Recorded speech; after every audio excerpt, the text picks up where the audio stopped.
Jocelyn. I'm back, and I'm going to share with you today my pumpkin dried cherry cookie recipe.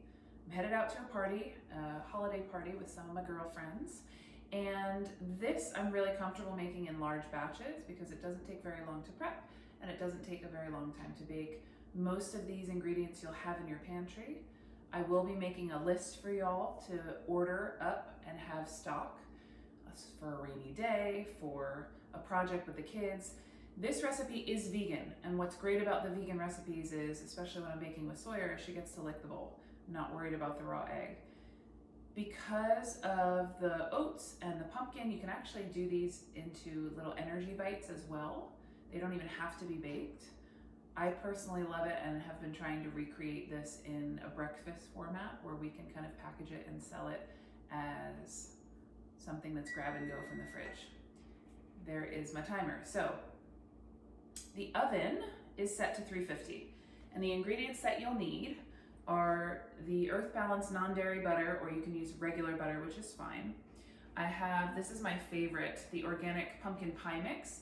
So this is leftover from the holidays. If you guys just have regular pumpkin, that's fine. I will give you the extra spices to put in, which would be nutmeg, ginger, cloves, and allspice. I will include that on the bottom of how many teaspoons to add if you don't already have a can that is seasoned. We have dried cherries, we have vanilla, the trusty baking spray, maple syrup, and then I have quick oats and oat flour, cinnamon, and salt. So we're gonna do all of the wet ingredients first, and then we're gonna add the dry, and we're gonna bake them. It's gonna be quick, easy, awesome. Again, these for some reason I love them when they're cold. I don't know if it's just being a mom where you don't eat anything hot anymore, but yeah, I love having stock of these in the fridge where I can just, with breakfast, with a coffee, I'll take a hard-boiled egg, I'll take one or two, depending on the size that we make, of these pumpkin dried cherry cookies, and I'm ready to go. It's a full meal with the oats, the vegetable, which is the pumpkin. It's a vegetable, folks, it is.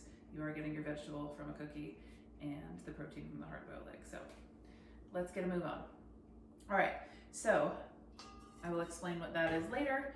First, I'm making a large batch. I did say that. So I will give you the option of the measurements if you're just making them at home. So what I'm doing today is 1 1/3 cup of our favorite butter. If you're making this at home just for your family, I would recommend a 3/4 cup.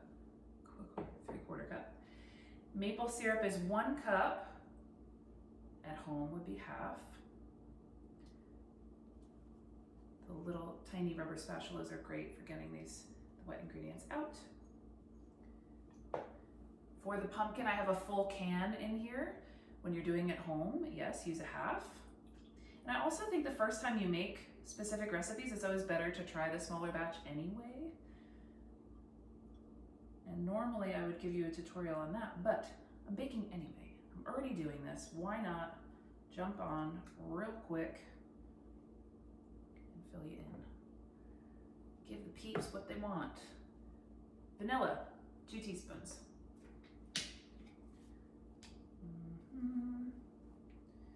There's a 1 and 2. And you know what I forgot? This is what I do with Sawyer regularly, is the whisk. So I'm gonna get one.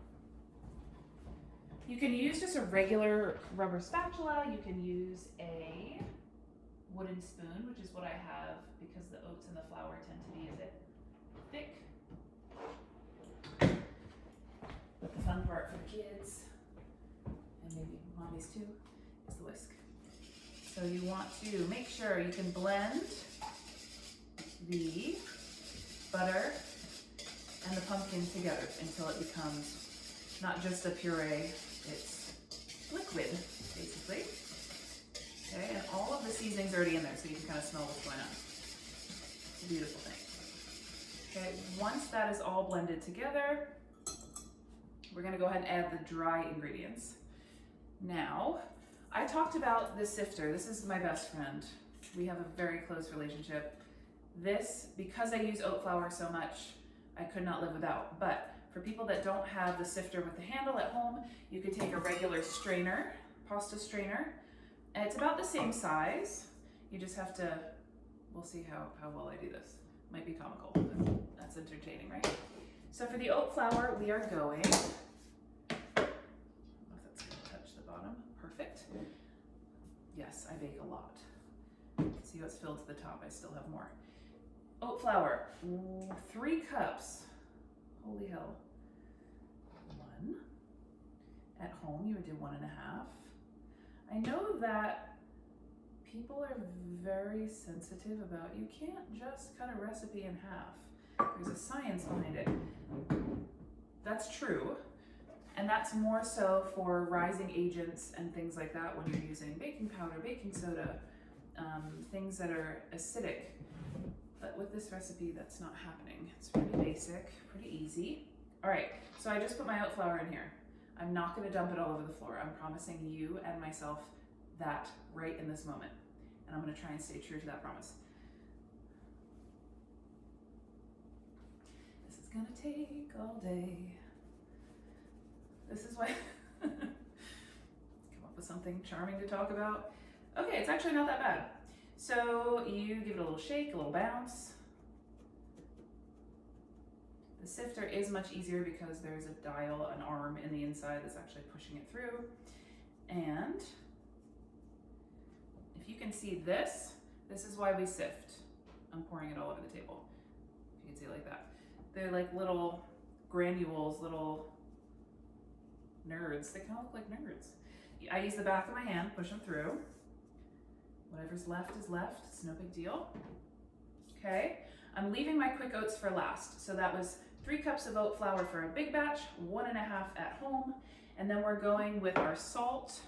I do have another teaspoon other than the one that I used for the wet ingredients. You don't want to put something wet inside dry ingredients. Bad news bears. Cinnamon is 2 teaspoons. If you're doing it at home, it would be 1. Of course you're doing it at home, but you're not taking them anywhere. Salt, 1 teaspoon for me, half for you. Yes, I just put the same teaspoon that had cinnamon on it in the salt. Don't tell anybody. Okay, 1. Cool? We're in. Now you can mix everything together and blend. So I generally like to make sure that I can see the salt and the baking soda and those things if I add them in, just to evenly distribute and make sure that when you're mixing, you're not just leaving it and somebody gets that as a glorious bite. It's not expecting it. I do really prefer rubber spatulas for mixing, but the wooden spoon is going to come in handy when we add those quick oats. Arm workout here. You want to scrape the edges of the bowl. You can turn the bowl as you're mixing.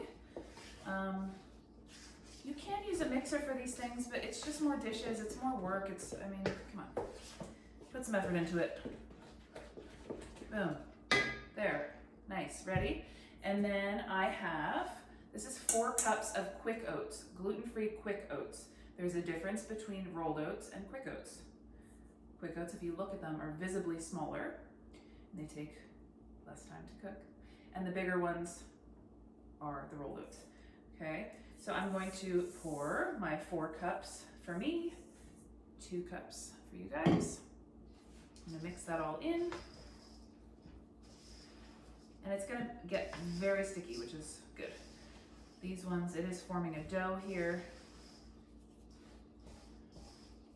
It's really your choice how big you make these cookies, but at Alpha we used to sell 3 of them, I think, together, little mini ones. That's my ice machine. So it's very paste-like, which is exactly what you want.